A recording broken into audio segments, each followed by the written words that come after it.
Hello and welcome back to the Baggies podcast YouTube channel, where of course we're giving you all the latest news, views and opinions on all things Albion. We are back again today with a bit of a match reaction for you, a different location of course. I've been in the press box for tonight's PL Cup clash between West Bromwich Albion and Wolverhampton Wanderers, both of them playing their under-23 side in this particular competition.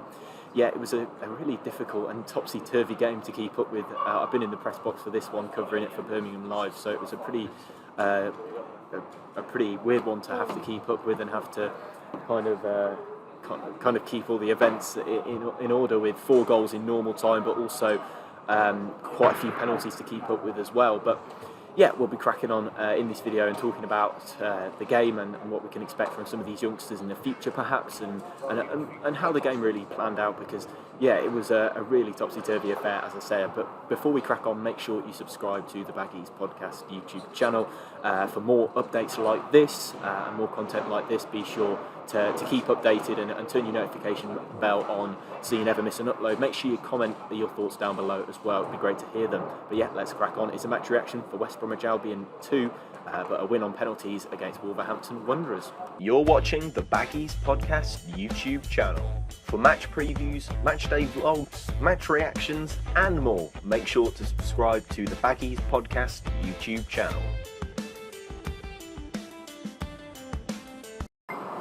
A fantastic victory for Albion's youngsters, and yeah, they'll be mightily proud of their achievements tonight, and they deservedly managed to I suppose with their effort levels they did a lot to warrant the victory tonight. And obviously Wolves, I thought, looked a better side. I thought they looked better in quality on the ball, but certainly I think Albion definitely matched them off it in terms of out of possession, out in transition, in their pressing play, squeezing it high up the pitch, looking to hit on the break.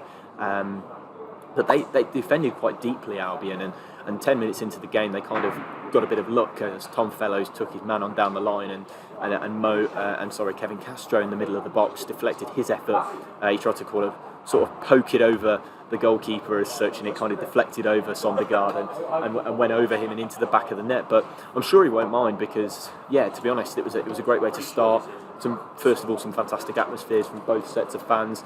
You look at the great performance from the Wolves fans. If I'm completely honest, they were really singing throughout, and so were Albion's players, so were Albion's fans as well in the East Stand. And it was really packed out for what is an under-23's game, and there was plenty of passion shown from both supporters, whether that be because it was just the derby, whether that be because it was the derby or just because they had to support the team. Either way, it was fantastic to see. And Wolves, they brought quite a few supporters. They nearly packed out what looked like nearly 2,000 supporters away in the away section. But I thought that they did themselves justice, Wolves, in terms of on the pitch. They worked very hard. In possession they looked very crisp and clean. They managed to pass the ball with a lot of confidence, and in that midfield three they really, I thought, probably did win the battle in fairness to them, and passed the ball with a lot of crisp and a lot of fluency really. But yeah, they got back into the game after about half an hour. Lee Harkin's header was planted into the goal.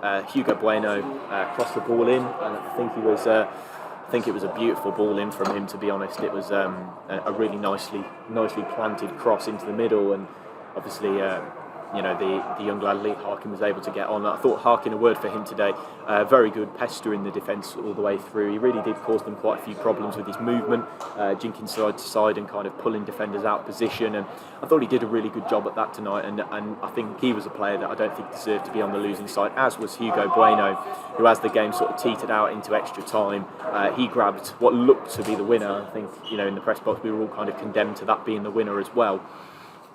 He came through drilling the ball into the opposite corner.